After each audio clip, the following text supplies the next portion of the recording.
Ça va, donc souvenez-vous, lors du précédent cours, ouais, donc lors du cours précédent, qu'est-ce qu'on avait vu? On avait vu comment partir du sketch et finaliser tout ce qui était organique. Donc maintenant, on va faire la même chose avec les parties art surface. Bah, le début de la filière, c'est la même chose. Donc qu'est-ce qu'on va faire? On va isoler les parties qui doivent être traitées en art surface. Donc dans ce cas-ci, eh bien, je vais isoler le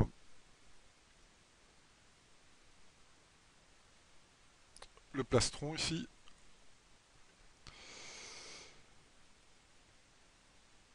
faire un split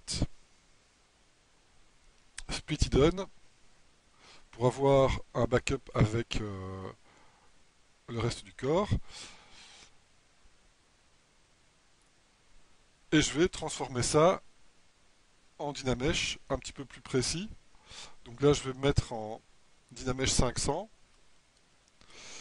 Je vais faire une subdivision pour smoother un petit peu tout ça, et puis calculer le Dynamesh. Alors on voit que quand on calcule un Dynamesh sur un objet qui était ouvert, eh bien, il ferme il ressoude les différents éléments. Donc ça c'est la première étape. Isoler les parties qui vont qui vont être en hard surface. Ensuite, avec des outils de sculpture classique, comme du Claytube, du Dame Standard, du Trim Dynamic, etc., eh bien, on va faire évoluer, le sketch afin de résoudre euh, les volumes en fonction du concept, en fonction de la transformation du concept du sketch 3D, de concept pardon 2D en sketch 3D. Et donc on va faire évoluer tout ça. Évidemment, c'est de la peinture à la main.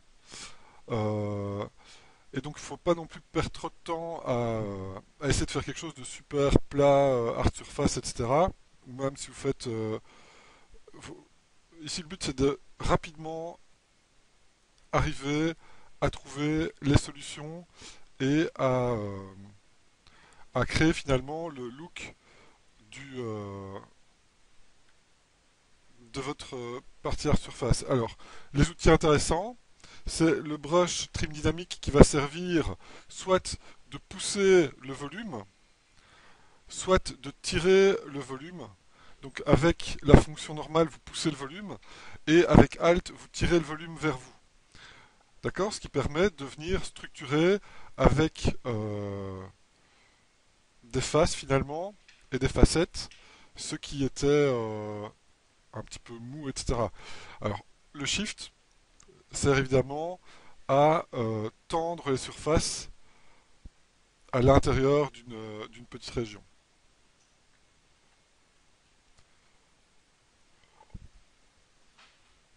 D'accord? Donc là, c'est la période, c'est la phase, on va dire, un petit peu créative où vous allez trouver des solutions, faire aboutir votre concept 2D en 3D. Alors, je ne vais pas vous faire toute la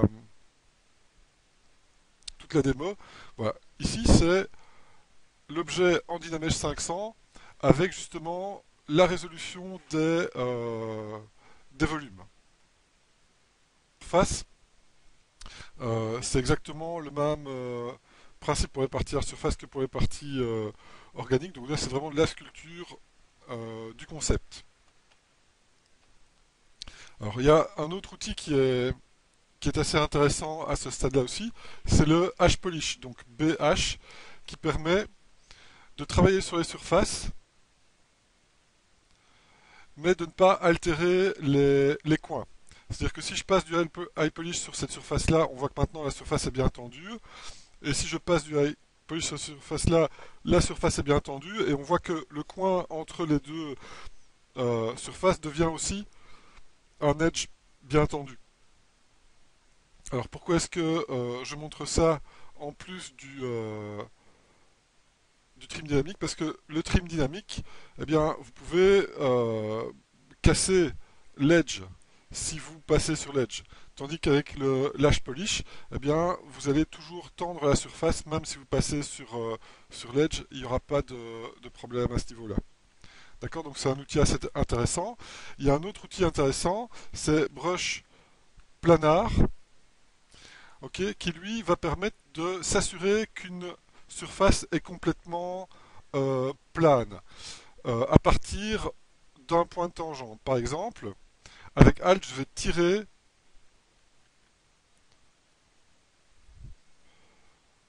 Avec Alt,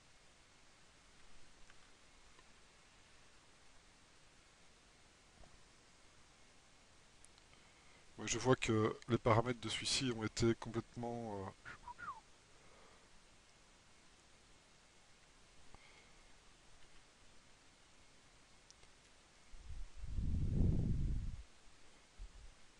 Ça reste bizarre, hein.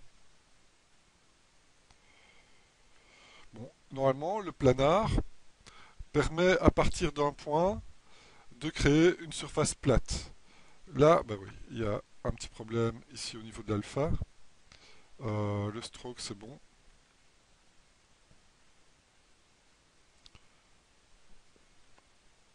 Mais ça ne fonctionne pas du tout comme ça devrait. Donc bah là, bah, je vous laisse regarder le. Oui, mais j'ai pris pen A, c'est pas pen A, c'est planar. Planar, voilà. Moi, je me suis trompé d'outil en fait. Donc, le planar permet de pousser la surface pour que la surface soit plate. Évidemment, voilà. Ici, je tire la surface pour qu'elle soit plate. Et ici, je pousse.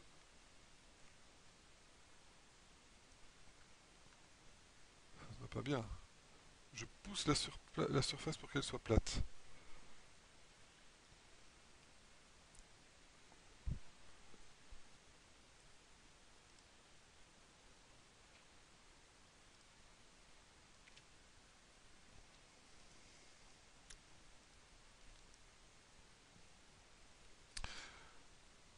Donc attention ici, pas besoin d'aller plus loin au niveau de la définition. Regardez bien la définition qu'il y a sur le sketch. Il y a quand même encore beaucoup de pétouilles. Il y a peu de définition et on voit encore clairement que c'est du sketch. Surtout ne passez pas trop de temps à cette étape-ci vu qu'on va voir les outils qui vont permettre de tendre vos surfaces et de faire des choses très clean juste après. Ok, donc on voit donc qu'un outil de hard surface comme le trim dynamique peut à la fois euh, pousser la surface ou tirer la surface et que c'est la combinaison des deux qui va permettre de tendre la surface avec du smooth en plus pour pouvoir avoir un résultat optimal. D'accord?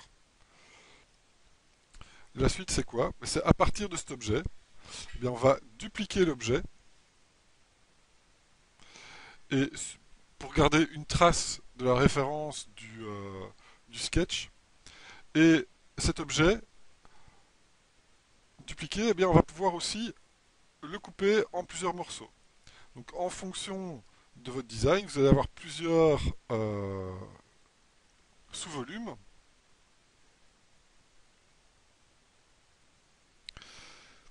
Et les différentes parties de votre objet en interface, vous allez pouvoir les séparer. Donc là, je vais faire un split hidden pour avoir les deux objets. Donc celui-ci, je séparerai en plusieurs objets. Et je vais pouvoir donc travailler. Pardon, la vidéo elle va être géniale. Je vais pouvoir travailler sur chaque objet séparément. Alors, qu'est-ce qu'on va faire? Vous voyez que quand on sépare l'objet, on se retrouve avec un objet qui est sans épaisseur. Donc c'est juste une plaque. Donc la première chose que j'aimerais bien faire, c'est ramener de l'épaisseur. Alors comment facilement ramener de l'épaisseur et surtout pouvoir vraiment l'extruder? Eh bien, vous faites un extract sur l'objet avec le smooth à 0 et la thickness à 0.001. Donc une très petite thickness. Ce qui vous permet,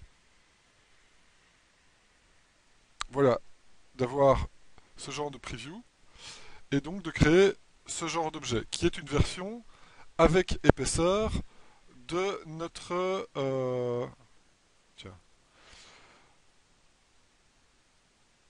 de notre plaque. Alors ici je vais augmenter un peu l'épaisseur parce que je vois qu'il y a un petit souci. Et pourquoi est-ce qu'il met ça?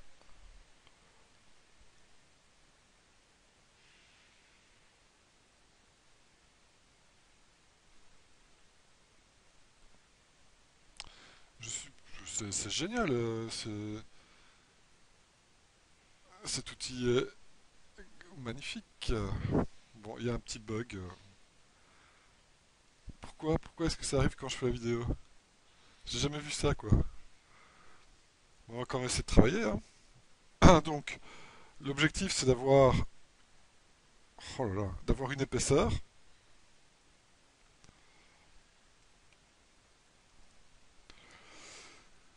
Voilà, donc j'ai dû recommencer, relancer cette brush. Donc quand on fait un extract avec le smooth à 0 et la thickness à 0,01, eh bien on extracte un objet qui a une toute petite épaisseur et qui permet facilement donc de venir isoler l'intérieur, masquer l'intérieur et eh bien on va pouvoir extruder toute cette partie. Bon ici j'exagère un peu mais c'est pour vous montrer un peu le principe. Et donc une fois que c'est fait, je fais un CTRL D pour ramener un petit peu de smoothness et là je vais faire un Dynamesh de 1000. Toujours bien répondre non. Alors pas un Dynamesh de 128, un Dynamesh de 1000. Voilà. Et là on obtient une densité qui va nous permettre de faire aboutir l'objet. Alors attention, le but n'est pas de finaliser encore une fois un objet en hard surface, mais c'est de l'objectif de la deuxième étape, c'est de créer un support qui va nous permettre de faire une retopo avec l'outil topologie. Donc ici, j'utilise le clip curve en symétrie pour venir déjà simplifier un petit peu l'objet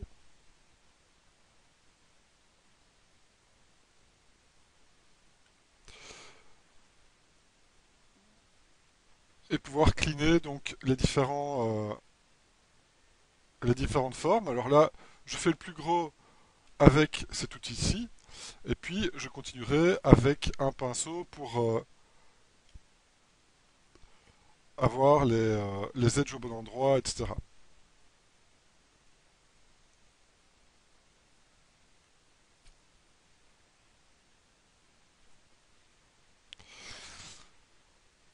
D'accord? Donc ici, avec Alt, je peux faire des courbes, mais si je clique deux fois sur Alt, je peux faire des corners, d'accord? Ce qui va permettre de vraiment bien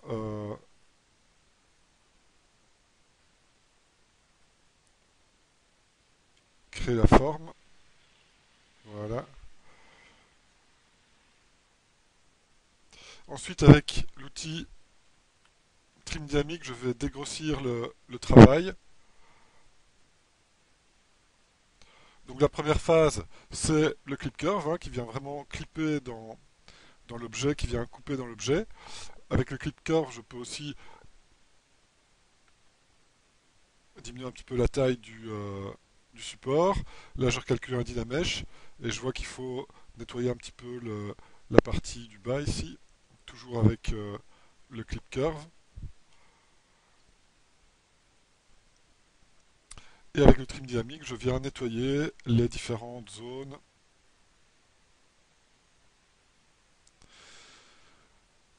Dans mon cas, bah, ce sont des zones qui sont assez plates, mais vous allez voir que vous pouvez aussi avoir des surfaces qui sont plus courbes. Par exemple, cette surface-ci, elle sera courbe et type carrosserie.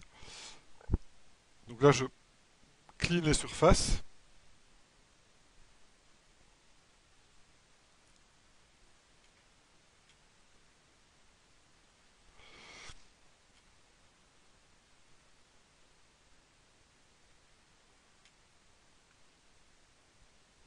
Et ensuite, avec le H-Polish, eh bien, je viens m'assurer que les coins ici sont bien, les arêtes et les coins entre les surfaces sont bien définis. Le but donc c'est d'avoir un support sur lequel je vais pouvoir venir poser ma topologie. Donc j'ai envie que les connexions entre les différentes zones soient relativement claires. C'est pas obligatoire de tendre les surfaces, mais au moins déjà avoir un aperçu de ce que l'objet fini va donner. C'est assez intéressant. Donc le H-Polish permet vraiment de travailler sur les différentes surfaces adjacentes à une arête ou à un point et de bien structurer l'objet. Avec Alt, vous tirez vers vous la surface et sans Alt, vous poussez vers l'intérieur. D'accord. Donc ça c'est l'étape numéro 2, c'est créer le support pour la topologie. Donc l'objectif de cette étape, c'était de bien créer un support qui allait servir donc pour la retopologie et donc de ne pas avoir trop de définition et de détails non plus. Je vous montre peut-être à quoi ressemble cette étape.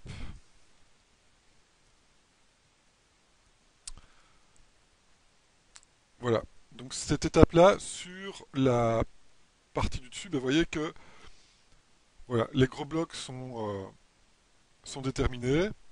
Bon, ici, j'ai laissé ce qu'il y avait dans le sketch au niveau des interstices entre les plaques, mais quand je ferme la retopo, tout ça va disparaître. Je vous montrerai la prochaine étape après.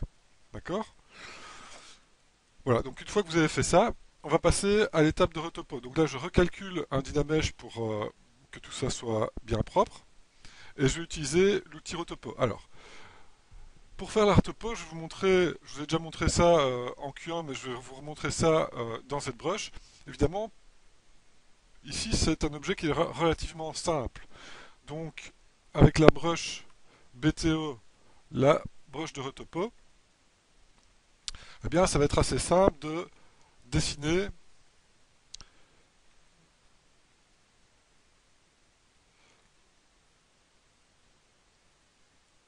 les courbes qui vont servir à la retopo. Maintenant, quand vous avez des objets qui sont beaucoup plus complexes, ça peut être intéressant d'exporter ça en OBJ et de s'en servir comme support dans 3D Code pour faire une retopo dans 3D Code qui permet quand même plus de souplesse, d'accord, que cet outil-ci. De cet outil-ci, quand je voudrais déplacer des points, ben, je ne pourrais pas le snapper sur l'objet. Donc,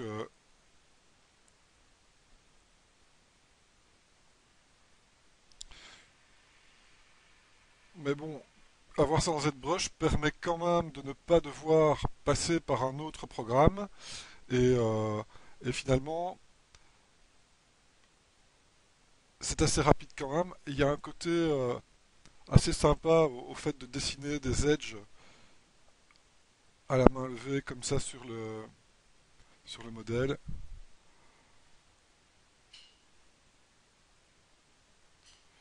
Donc plus que les edges, ce qui est intéressant et ce qui est l'étape clé de l'élément clé de cette étape-ci, eh bien, c'est de placer les points au bon endroit, donc les intersections entre les courbes.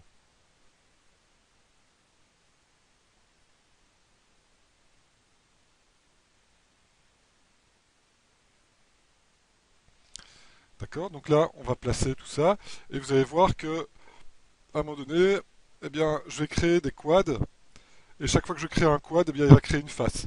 Alors, un truc, c'est d'utiliser un petit pinceau pour faire ça, et de ne pas s'arrêter au milieu euh, sur l'edge quand vous créez votre spline, mais de déborder toujours un petit peu pour qu'il puisse bien faire l'intersection et repérer les points. Donc si je continue cette spline là, si je m'arrête pile poil à cet endroit là, après c'est compliqué pour rechercher le point pour continuer la spline, et ça génère des bugs. Donc arrêtez-vous un petit peu plus loin, comme ça c'est facile après de continuer la spline et de pouvoir aller jusqu'au bout ici, jusqu'au bout du chemin.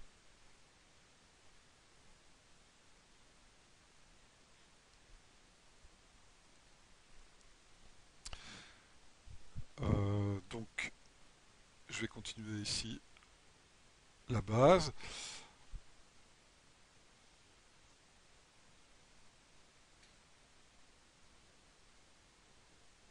Voilà. Et puis pour le dessus, ici, on va tricoter, hein.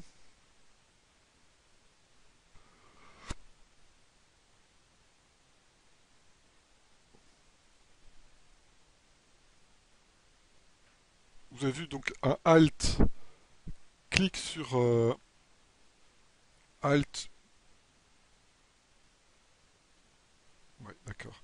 Donc un Alt, drag sur l'edge, delete l'edge. Et alors maintenant, il faut commencer à être un petit peu plus précis. Donc vraiment prendre le pinceau le plus petit et bien venir connecter les edges les uns aux autres. Euh, c'est le problème de ZBrush au niveau des outils de retopo. C'est de bien connecter ces edges les uns aux autres. Et donc, pardon, ces points les uns aux autres. Voilà.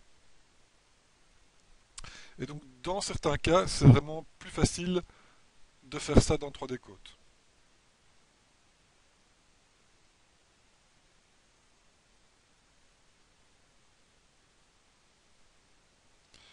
Bon, moi ici, comme l'objet est relativement simple, et comme j'ai bien subdivisé mon objet, ben, j'ai que des objets, je n'ai que des objets simples à modéliser, donc ça ne posera aucun problème. Ok, si vous voulez déliter tous les petits morceaux de spline qui dépassent, vous faites un Alt drag à côté du modèle et vous voyez que là maintenant il a cleané complètement la retopo.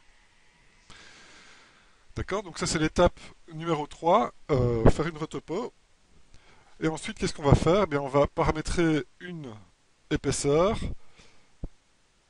créer l'objet en cliquant à côté de la retopo.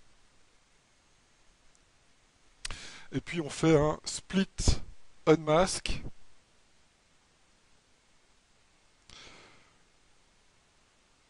pour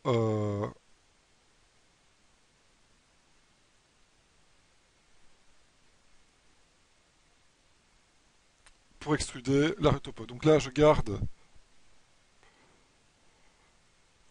ceci en référence et j'ai bien. Pourquoi est-ce qu'il m'a remis ça? Bon, ici. Ah ouais, c'est vrai. Il faut que je- Ok, donc il a bien, à partir de ceci, créé ceci au niveau de la géométrie. Ok. Maintenant, l'intérieur, je n'en ai pas besoin, donc je vais isoler l'intérieur et faire un delete, delete hidden. Et donc voilà mon low poly de base. Alors pourquoi c'est intéressant? Eh bien parce que maintenant on peut, avec l'outil Move, eh bien, venir à nouveau tendre les surfaces. Donc maintenant qu'on n'a que quelques points de contrôle, on peut plus facilement bien repositionner certains éléments, on peut à nouveau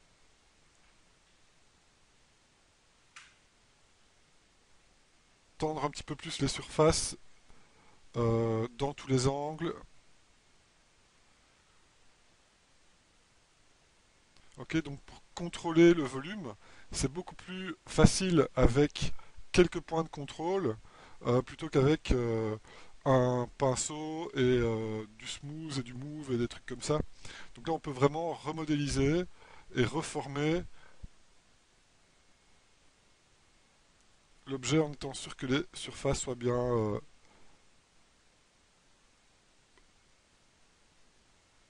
tendues.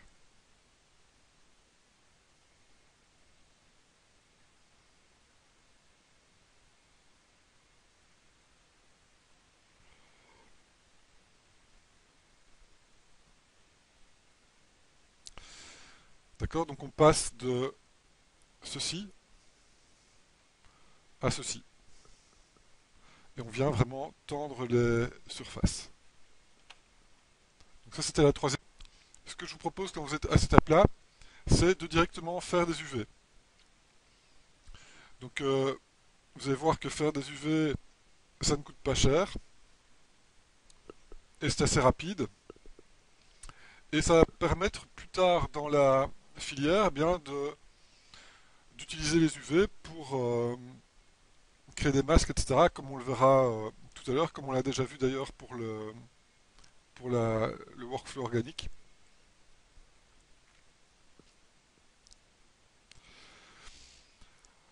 Ensuite, on va déterminer les polygroupes, configurer les polygroupes. Alors, la première passe de polygroupe, on va le faire en utilisant group by normal, où là, il va repérer les angles de 45 degrés chaque fois que euh, l'angle entre deux surfaces est plus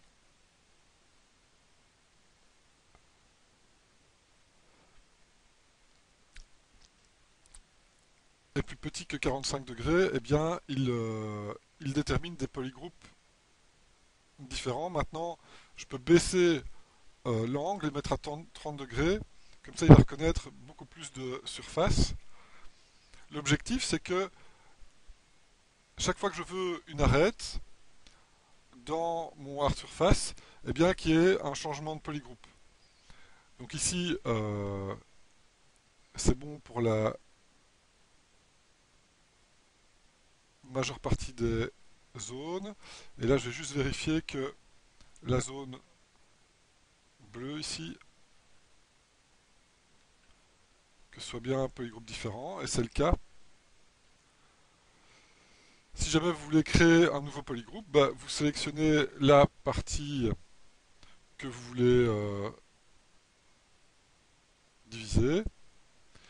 Vous isolez les polygroupes qui doivent être dans une couleur différente et vous faites un groupe visible. D'accord? Et là maintenant, j'aurai aussi un edge entre les deux surfaces qui sont ici. D'accord? Donc c'est la combinaison de ces deux outils qui vont permettre de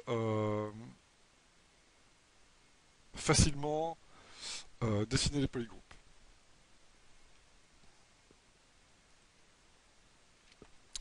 Alors à partir de là, pour arriver à un base mesh propre, il y a plusieurs solutions. La première solution, donc j'ai dupliqué l'objet plusieurs fois. Comme ça, je peux faire des versions de l'objet différentes.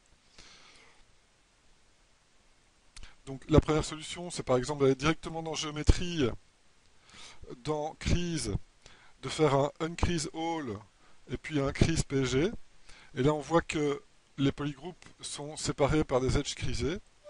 Et je peux par exemple faire un bevel. Je peux faire un bevel sur les edges qui sont creasés. Une fois que je fais le bevel, si je smooth l'objet, eh bien on voit qu'il y a un léger bevel qui s'opère et qui donne un bon résultat un bon résultat global. Et là, on est très vite passé du sketch à la version euh,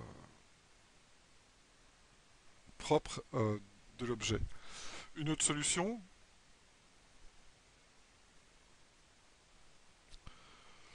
eh bien, c'est encore une fois de passer par le crise polygroup.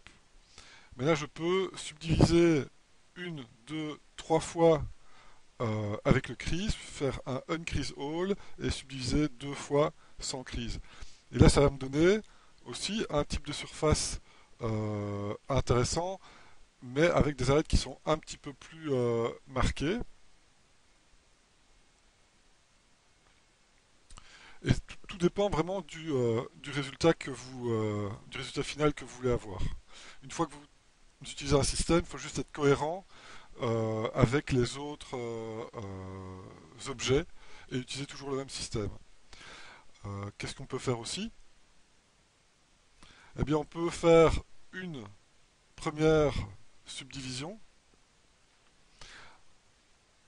en décochant le smooth. Ok. Ensuite, on peut faire un delete lower, faire un crease polygroup, faire un léger bevel, et puis réactiver le smooth et finir avec plusieurs divides. Donc là, on obtient un autre type de résultat. Bon, le fait d'avoir fait un premier divide sans le smooth, eh bien, vous voyez qu'ici, la partie un peu lisse, ben, elle est un petit peu moins nette que celle-ci. D'accord? Donc à vous de choisir et combiner ce que vous voulez. Euh, et donc bien jouer avec les polygroupes pour avoir les différents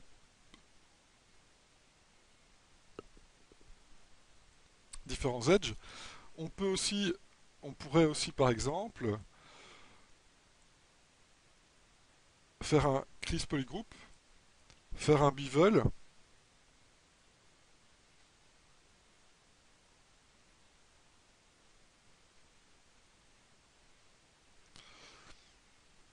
et vous voyez qu'il crée un polygroup pour tout ce qui était bevelé. Ici, je vais bouger un petit peu le point pour que le bevel soit bien propre. Et ensuite, on peut faire un nouveau crease polygroup et puis faire des subdivisions. Bon, ici, il faut paramétrer un petit peu plus de polygroup.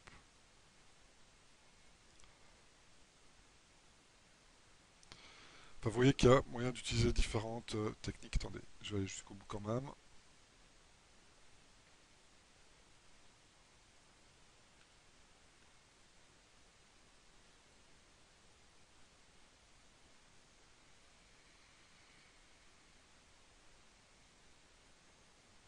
Voilà.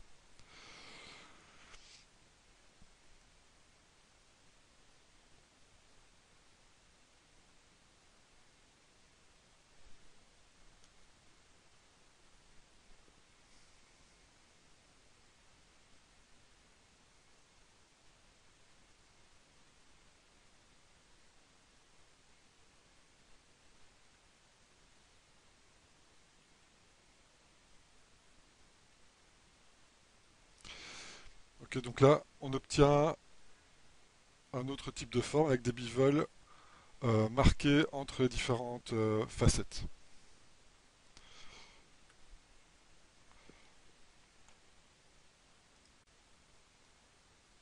Et donc, une fois qu'on arrive à cette étape-là, donc voilà, là c'est la phase euh, de retopo où on voit que tous les base mesh sont clean.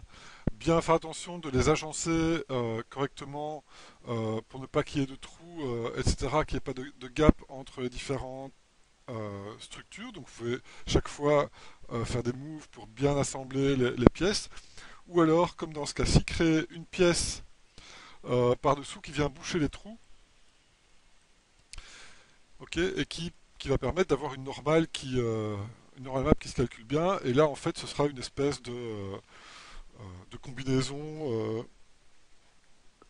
qui se met en dessous des parties de surface et qui aura un aspect semi-rigide, ok, sur lesquels viennent se greffer les différentes parties de l'armure. Donc là, il faudra trouver des subtextures, mais le but c'est d'arriver donc à quelque chose de très clean au niveau des base mesh et des différentes parties de l'armure.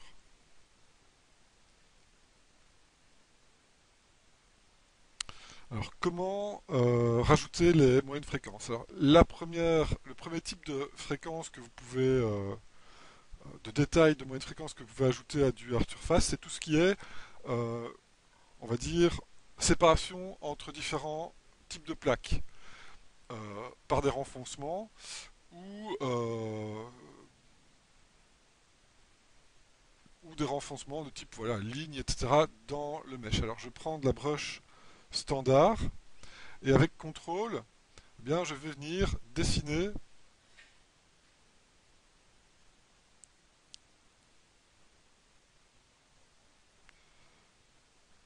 le masque qui va servir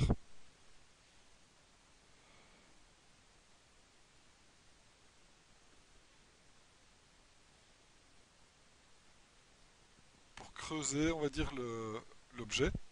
Alors, ça, c'est on va dire, la technique la plus directe, mais c'est la moins précise. C'est-à-dire que une fois que vous allez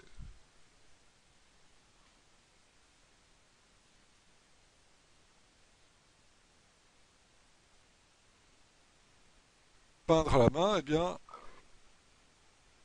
il faudra bien incliner vos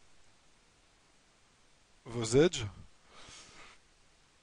pour avoir quelque chose qui ressemble à du hard surface et pas quelque chose qui ressemble à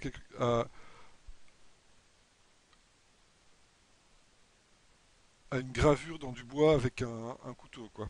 D'accord? Donc là, c'est ce qu'il y a d'un petit peu plus. Hmm.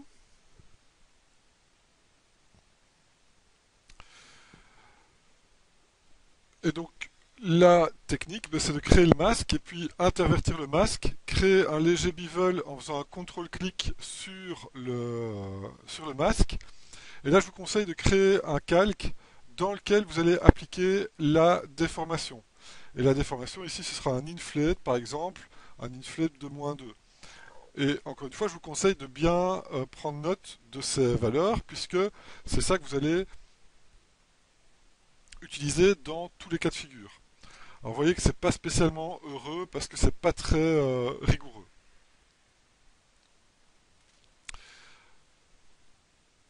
Grâce au layer, eh bien, je peux contrôler aussi la profondeur.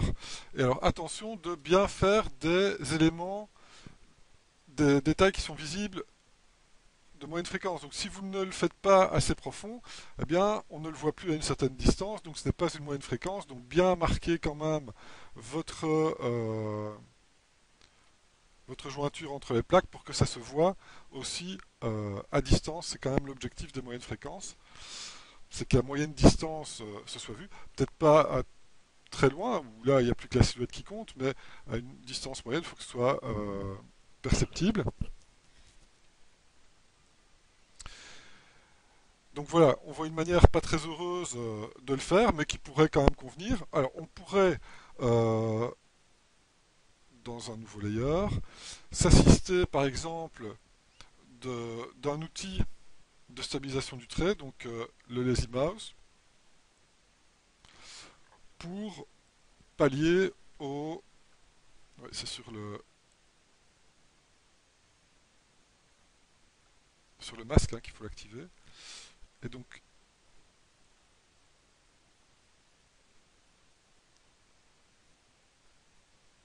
voilà, ici le lazy mouse ben, va garantir une plus grande stabilité du trait.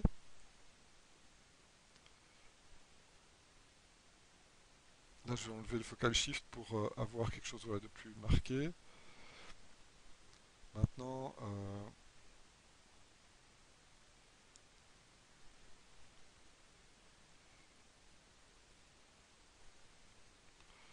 trop de variations.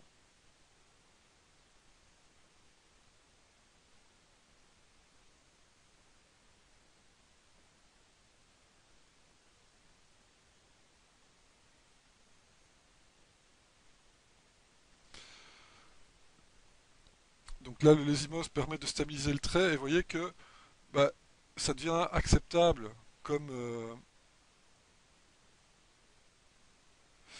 comme trait hard surface. On intervertit, on fait un léger blur. Alors ici, je fais un blur à la main, mais vous pouvez aussi aller dans Masking, faire un blur mask. Vous voyez que là, c'est très blurré. Vous faites un Sharpen Mask.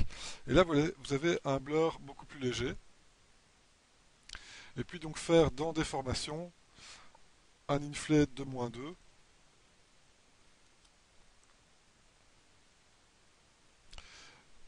Et là, on voit qu'il n'y a peut-être pas assez de géométrie pour pouvoir faire quelque chose de propre. Alors, comment récupérer un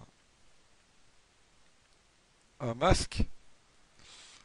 Comme on a des UV, parce que là, je ne peux pas avoir mes layers et mon masque et continuer à travailler. Donc, si je subdivise avec un masque, ça va pas aller. Par contre, j'ai pas envie de refaire mon masque. Donc, maintenant qu'on a des UV, eh bien, vous pouvez aller dans Masking et faire ici un Create Alpha. Et vous voyez que l'alpha a été créé sur les UV qu'on a réalisés. Ce qui fait que je peux enlever mon masque, je peux faire un bake all en enlevant le record de mes layers. Je peux créer un nouveau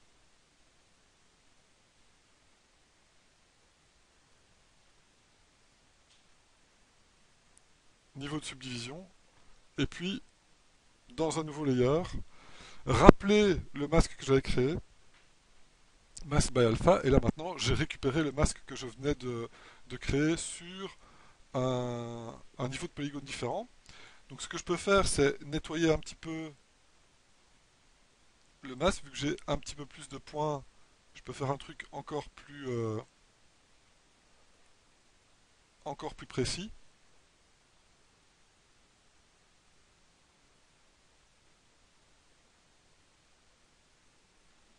Ok. Ensuite, j'ai interverti le masque et je refais la même opération. Donc ici, je vais faire un blur mask, un shrink, un sharpen mask. Voilà, le blur, non, c'est mieux. Voilà. Et je fais donc un déformation inflate de -2.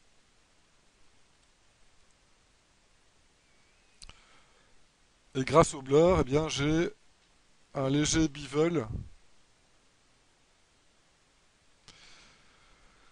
Et là, on a un aspect beaucoup plus hard surface et un petit peu moins dessiné à la main. Donc ça, c'est une première technique.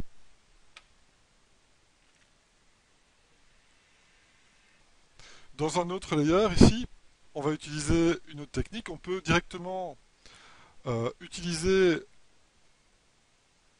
la géométrie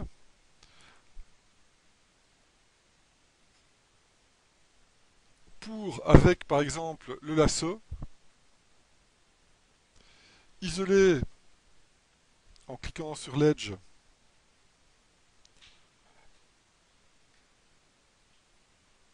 isoler des loops entiers.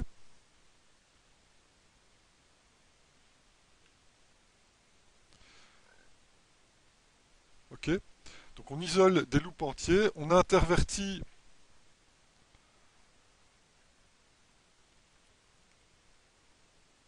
ce qui est affiché, on fait un inflate encore une fois de -2,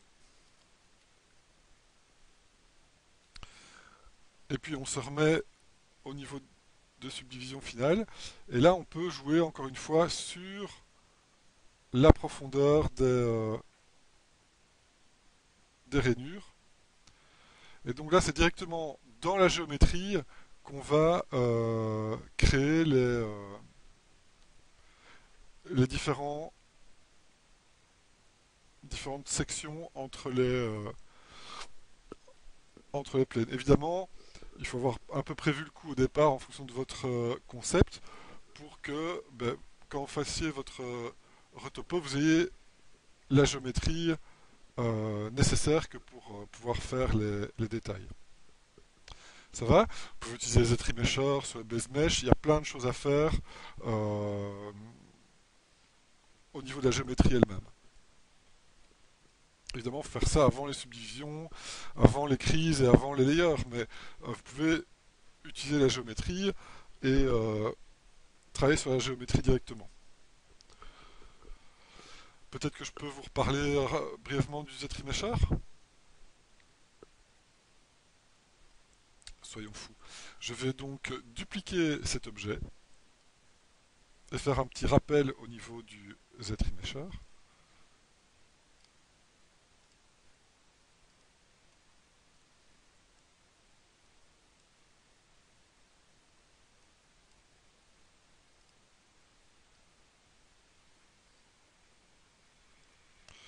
Donc là, par exemple, je vais m'arrêter au niveau subdivision 2. Delete lower, delete higher.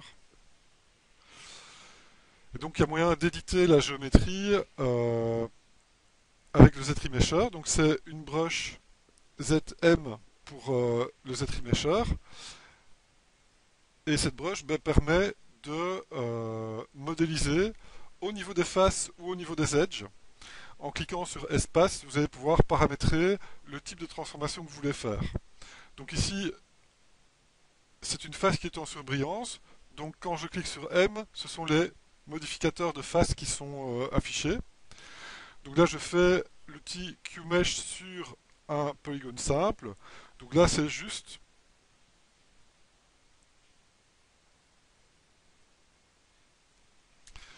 bien la possibilité d'extruder un polygone. Mais ça permet déjà de faire pas mal de formes différentes. Au niveau des edges, quand je clique sur espace, eh bien là je pourrais faire un insert sur un single edge loop. Et là c'est ce qu'il va faire. Donc là je rajoute de la définition sur un loop. Ce qui me permet par exemple au niveau des faces par après de faire un Q-mesh, mais pas sur un single poly, mais sur un polyloop. Ce qui fait que maintenant, eh bien, je fais une action directement sur le loop que je viens de créer. Et donc vous voyez qu'il y a moyen de modéliser et de rajouter du détail directement dans le modèle. Donc à vous d'explorer un petit peu tout ça.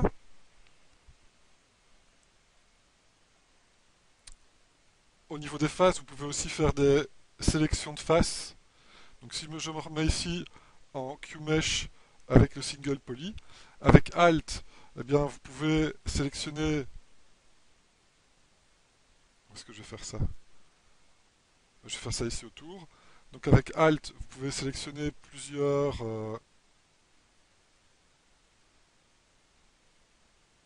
polys.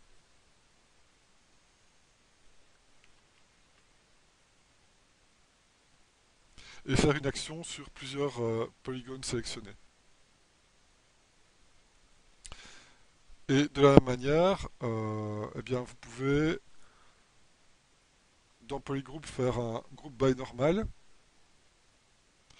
Là, il repère les changements d'angle.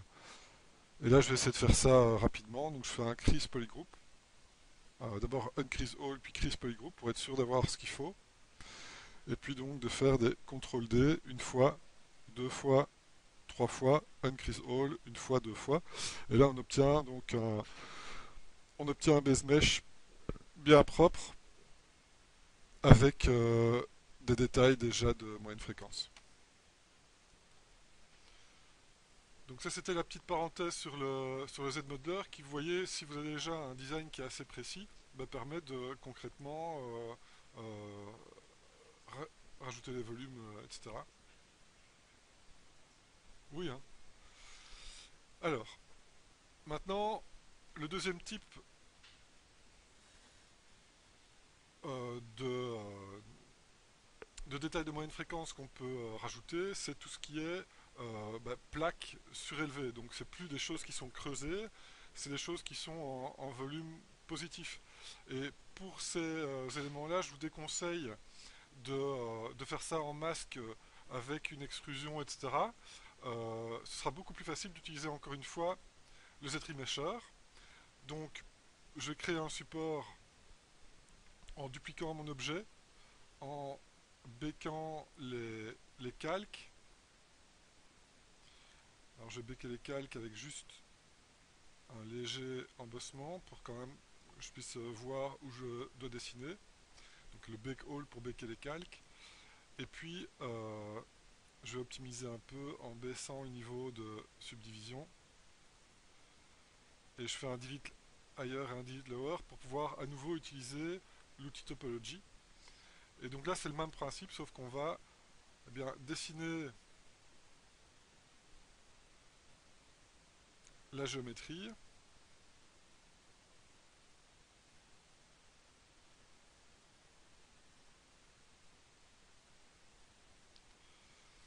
Toujours un edge qui ne fonctionne pas. C'est ici.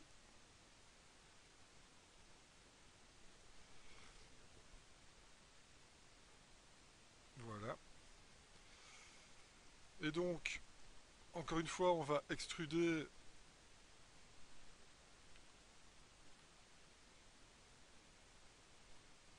l'objet. On va faire un split unmask. Et donc je vais repartir de mon support clean.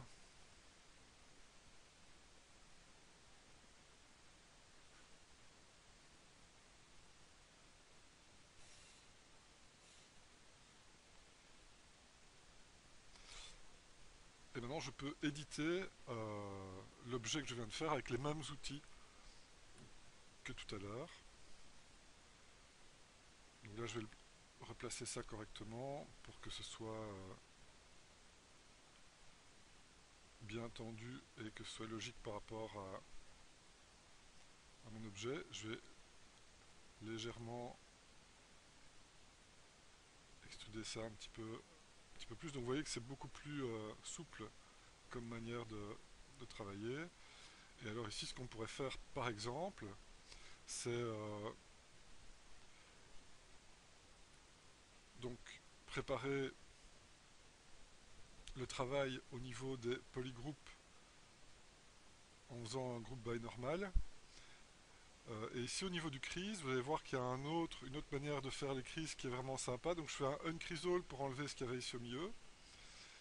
Je vais isoler les plaques vertes qui se trouvent ici au-dessus. Et si je clique sur crease, une fois que cette plaque verte est isolée, eh bien le crease se fait autour de la plaque verte. Donc maintenant je peux faire un bevel seulement autour de cette plaque verte, ce qui me permet à nouveau de tendre les surfaces, de refaire un groupe by normal pour récupérer des polygroupes différents autour de chaque zone bivelée, et puis de faire le uncrease all, crease PG, et puis faire des subdivisions 1, 2, 3, uncrease all, 1, 2. Et là on voit que qu'on peut rapidement, encore une fois, faire du détail avec cette méthode-là. Donc ça c'est pour tout ce qui est petit volume positif.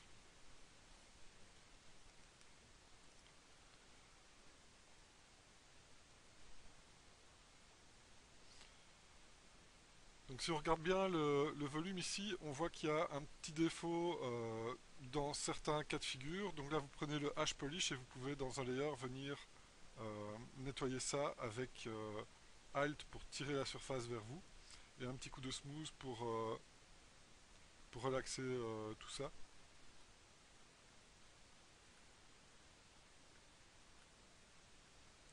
D'accord. Et donc là, on vient juste de rectifier le petit problème de géométrie qu'il y a à ce niveau-là. Alors, une autre chose qu'on peut faire ici au niveau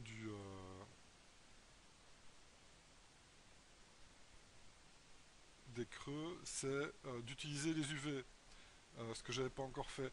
Donc par exemple, j'aimerais bien rajouter un trait en pointillé autour autour de cette zone ici. Donc ce que je vais faire, c'est prendre un repère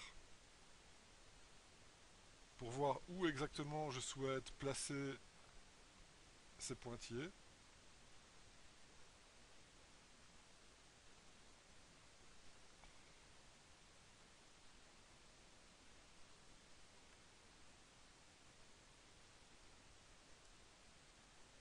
J'essaie de faire quelque chose de propre. Voilà. Alors si je devais commencer à effacer chaque fois que je veux faire un pointillé, bah, je ne vais pas pouvoir faire quelque chose de très propre. Donc ce qu'on va faire, c'est encore une fois utiliser euh, une texture. Donc dans Masking, vous faites Create Alpha. Et cet alpha là, on peut l'exporter en PSD.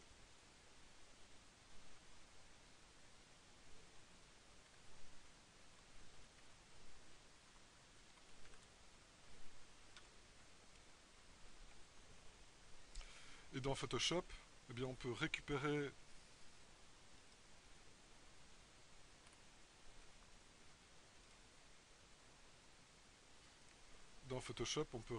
ce qu'on vient de faire.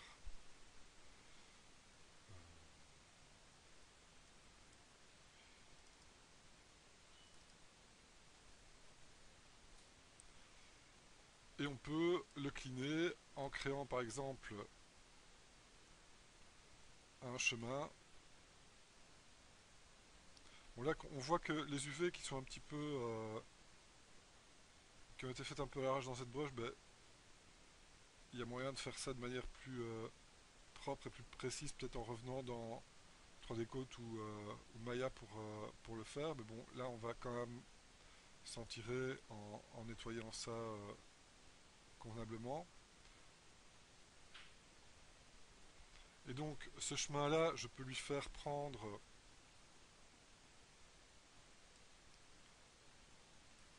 une autre apparence. Donc par exemple, je vais configurer un pinceau avec un grand spacing.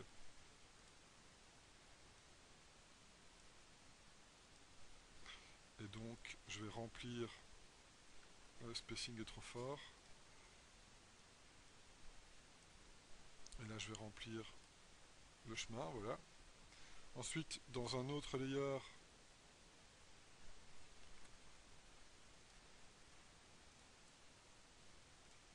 voilà. Ensuite, dans un autre layer, je fais un pinceau plus petit. Et là, je remplis avec un spacing normal. Je vais mettre en rouge pour qu'on voit la différence. En gris. Ensuite, je récupère la sélection et je masque ceci. Et là, j'ai des petits pointillés. Ce que je peux faire, c'est appliquer le masque et mettre un effet de, par exemple, Inner Glow en blanc pour avoir un léger rembossement.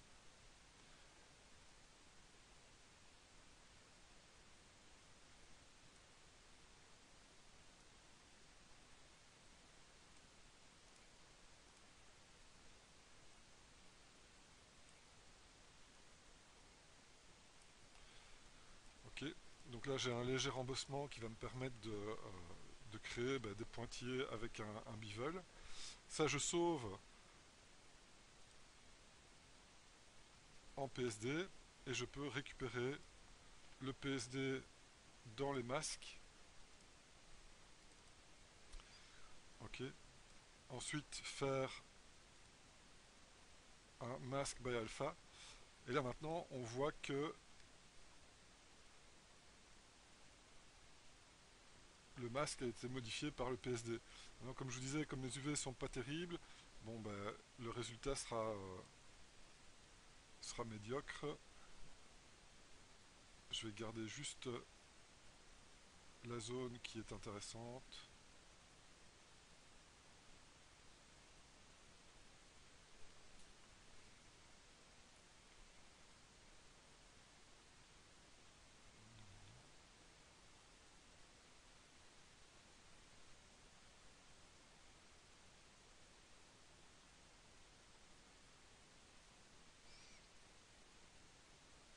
Voilà. Et là, on peut encore une fois utiliser des formations. L'inflate -2.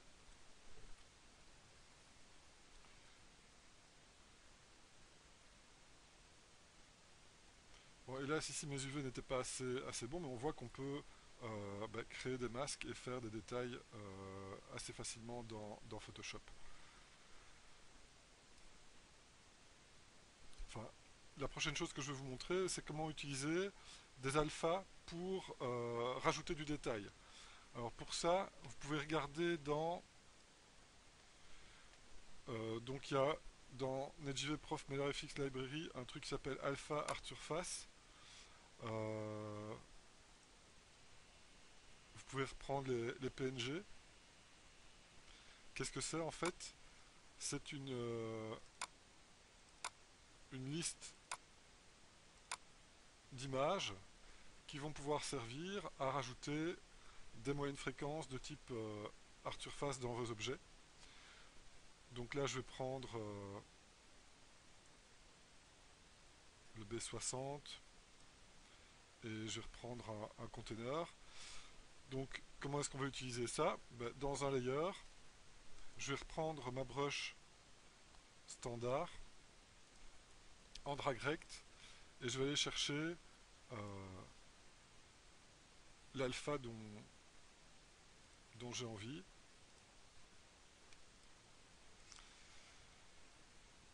Et donc je vais mettre le focal shift à 0 pour pouvoir imprimer dans mon objet une série de détails.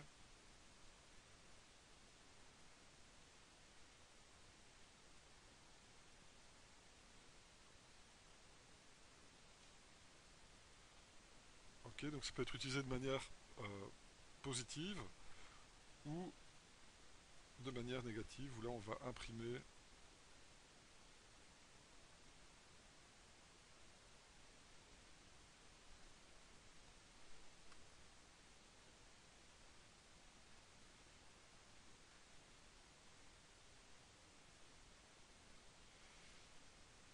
D'accord. Donc ça vient modéliser des détails de hard surface dans vos objets. Et alors vous pouvez l'utiliser à plusieurs endroits pour rester cohérent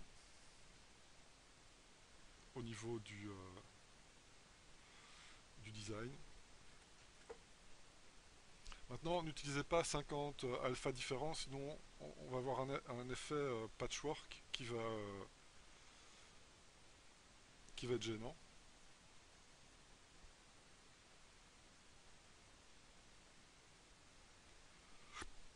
Vous pouvez aussi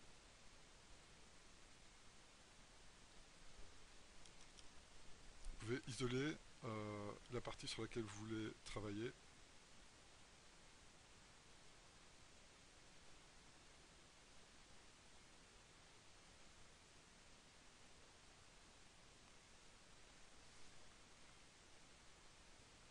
Pour masquer la zone qui ne doit pas être altérée par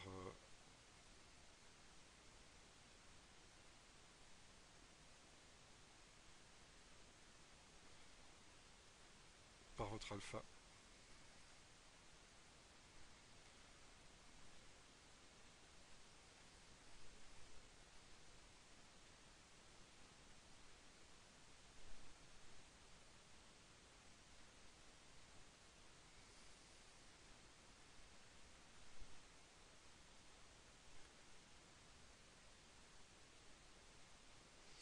Et donc quand vous faites ça, toujours bien faire un layer. Ici, j'en ai pas fait pour l'alpha précédent, mais vous faites un layer, comme ça vous pouvez jouer aussi sur l'intensité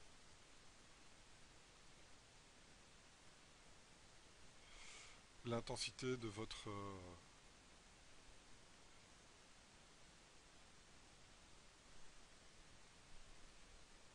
détail.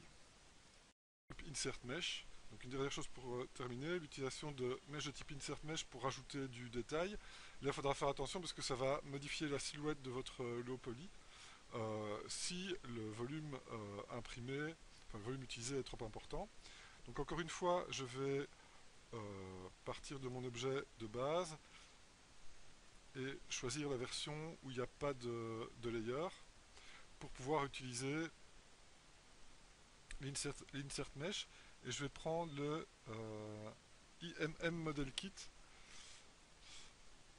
et donc avec ça j'ai accès, avec M, la touche M, j'ai accès à toute une série de brushes. Ok, et je peux choisir quel type d'objet je veux insérer pour par exemple faire des rivets.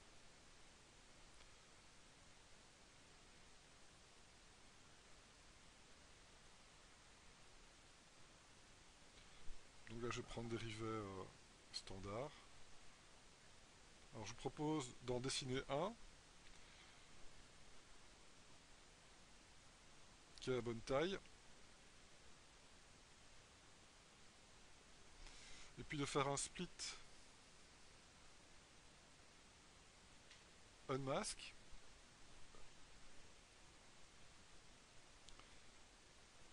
Ok. Et puis alors de le replacer au bon endroit et à la bonne taille. Alors là je vais mettre le local symétrie, voilà. Puisque cette taille là, une fois que vous avez choisi la taille de votre rivet, il aura toujours la même taille partout, pour ne pas se retrouver avec des rivets de taille différentes.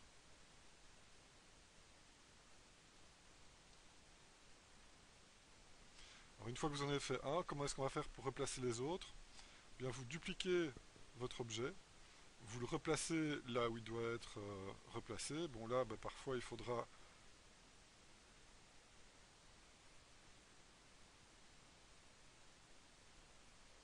s'amuser un petit peu.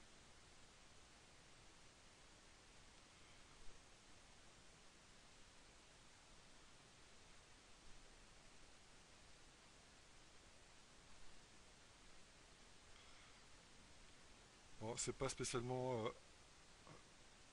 génial comme outil pour placer les objets. Ils ont changé ça dans la version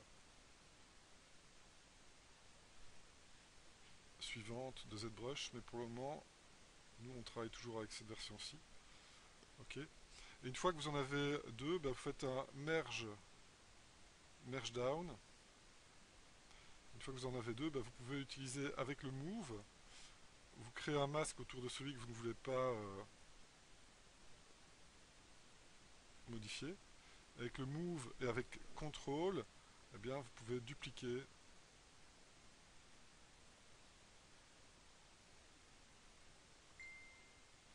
l'objet.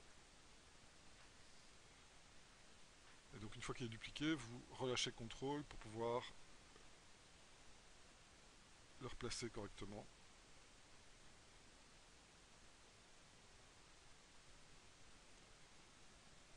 Et donc là, c'est le dernier outil pour rajouter du détail, c'est les insert mesh. Toujours bien garder ça dans un subtool, une ou deux subdivisions pour avoir le look final. Et donc je vous propose de ne pas aller plus loin au niveau des détails. Donc les hautes fréquences, on les fera dans Surface Substance.